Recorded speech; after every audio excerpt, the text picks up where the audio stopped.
it's Issa, your marketing confidence cheerleader, coming at you hot with some tough love tonight. And I wanted to talk with you. So I've been a marketer for almost a decade now. And I've worked with very big companies like in the Fortune 500 all the way down to solopreneurs.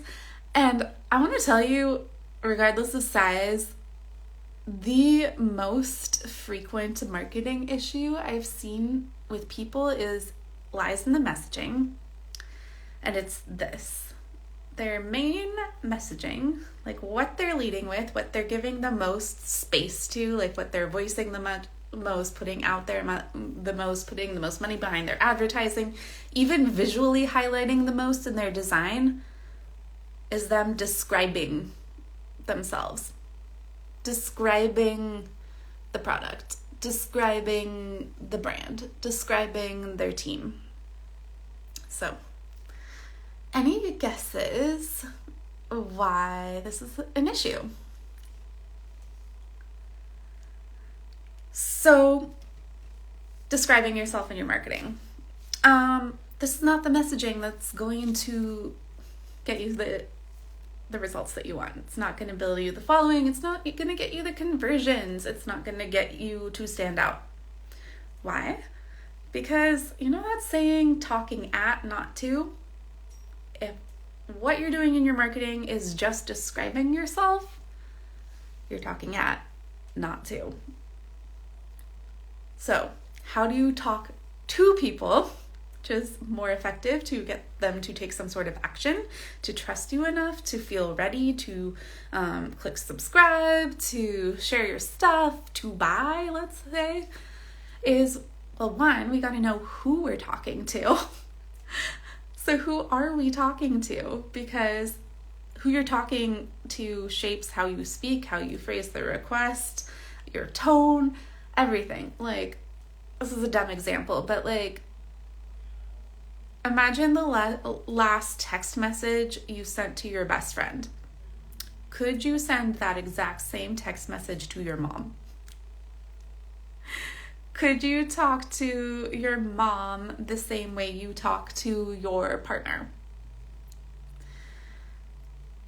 Could you talk to your third grade teacher the same way you talk to those people you met at the party last Saturday where you were a little tipsy and you were ranting about your favorite show you saw recently? Probably not, right? Those are such wildly different people in wildly different contexts that the way you relate to them changes everything. It changes the words you use. Do you use emojis? Are you funny? Are you lighthearted? Are you direct?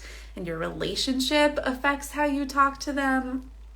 How you'd make the ask is real different, the warm up, how you'd phrase it, how you'd explain what's in it for them. Are we, let's hope you're not, but are you going to guilt trip? Are you going to lay on that pressure? That's a terrible example. I'm sorry, you guys. I'm so tired.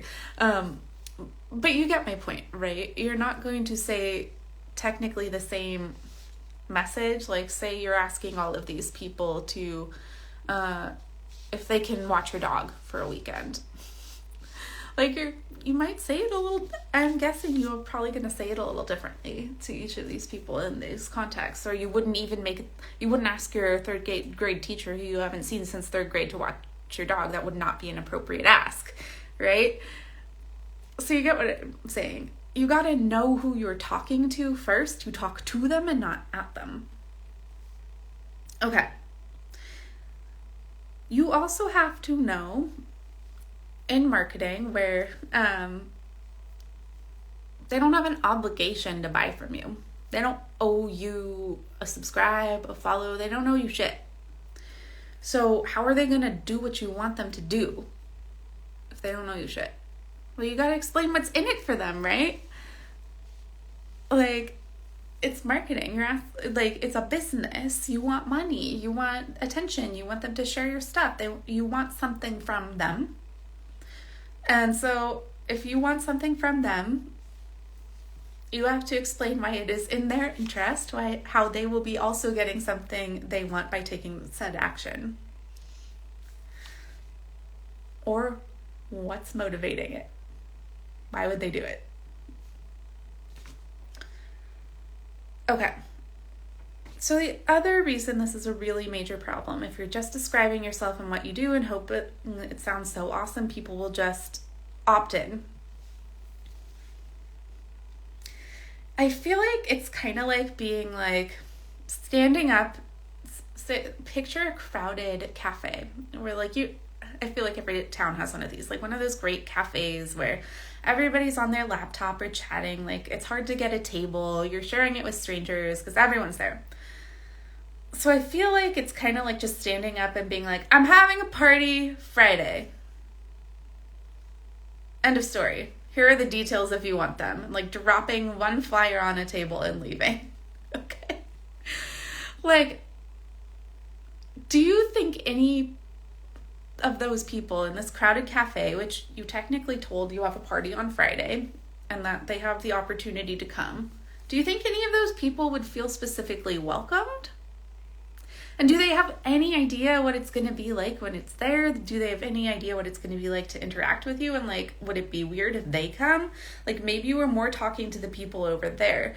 And if you have to do that much mental work to be like, were they talking to me? Were they serious? Am I actually welcome? I'm not sure they were talking to me. At some point, you're probably like, I'm going to go back to my coffee. Right? It's too much mental work and it's awkward, right?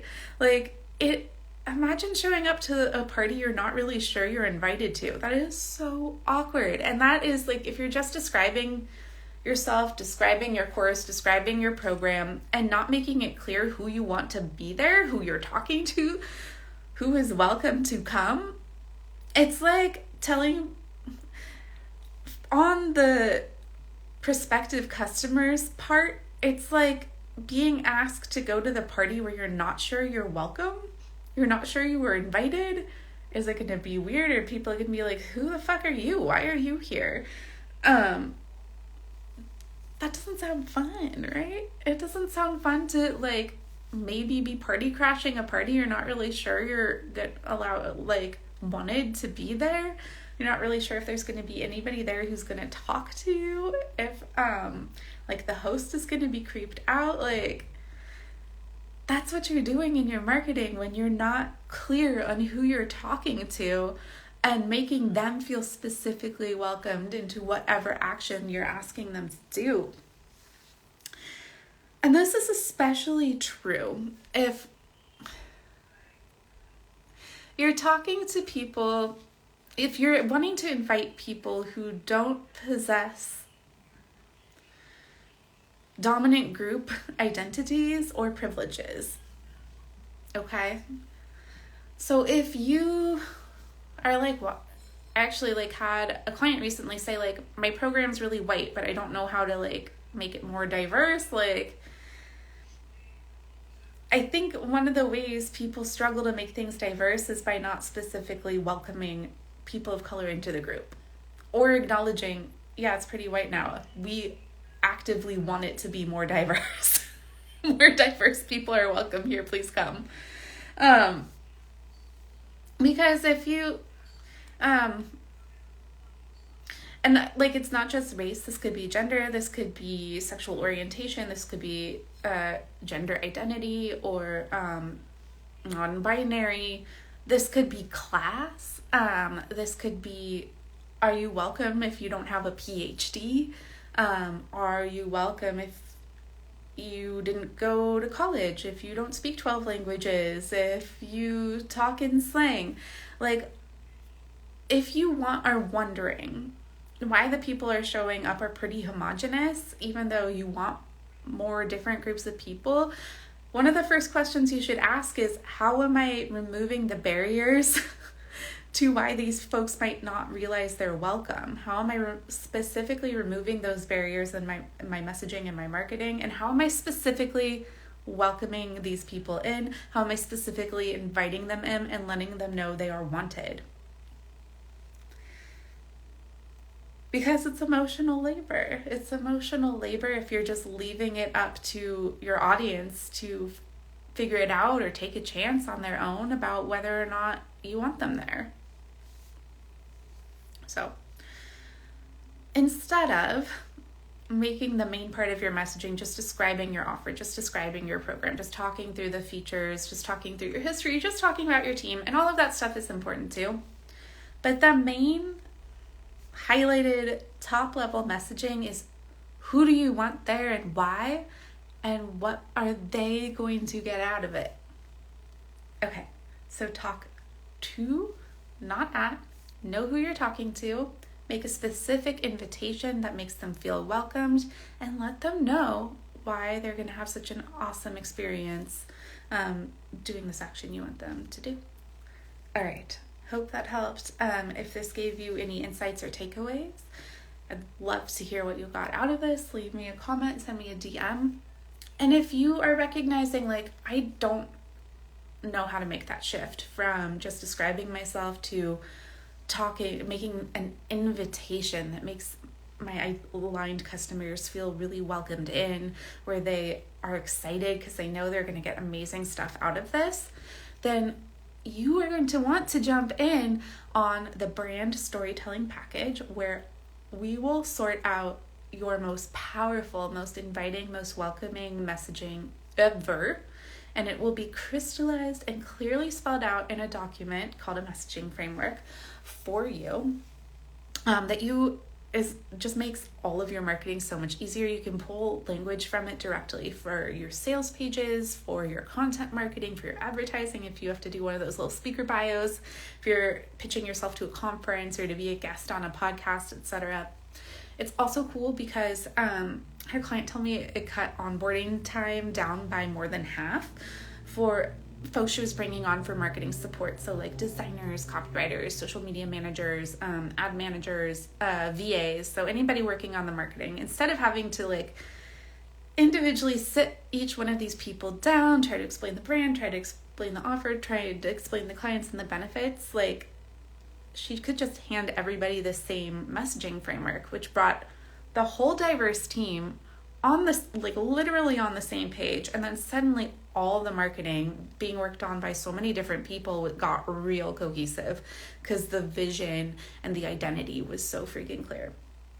I've got a little special going on for the brand storytelling package. So the first person to check out, person or company, gets at no extra charge a website checkup where I'll just like marketing doctor your website, so let you know if there's any pages we're missing that should be in there, if we need to clean up the navigation, if there are any like user experience issues, if there's some messaging stuff that could be worked on to make things more effective. That is at a value of $500, and it's complimentary if you are my first person to check out. You also get 2 expertly written pages for your website that can either both be sales pages or one sales page and an about page, because I know a lot of people struggle with writing that about page. So the copywriting for web pages is at a value of $900 each. So that is a pretty big bonus for that first person to check out. So you get the website checkout and 2 copywriting for 2 web pages. The second person to check out on the brand storytelling package gets the website checkup and 1 or copywriting for 1 web page, sales or about, your choice. Third person to check out gets a complimentary website checkout. So really great prices. There's more info about it at the link in bio. Feel free to DM me because when your messaging gets better, all of your marketing gets better and easier, and it's so freaking nice to never be at a loss for words for what to say, how to tell people about the value, all this stuff that gives a lot of people anxiety. It's so nice to just have that like worked out, taken care of. I've had a lot of clients tell me like this project brought them more confidence than they've ever had before, and because when they read their brand back to themselves, they're like, damn, I'm cool, I'm good, I love this. It just makes it more fun. Takes a lot of the anxiety out of messaging and marketing for a lot of folks. So anyway, I love doing that project. I'd love to help you with your messaging. Check it out at the link in bio. Feel free to reach out anytime if you have any questions. Okay, good night.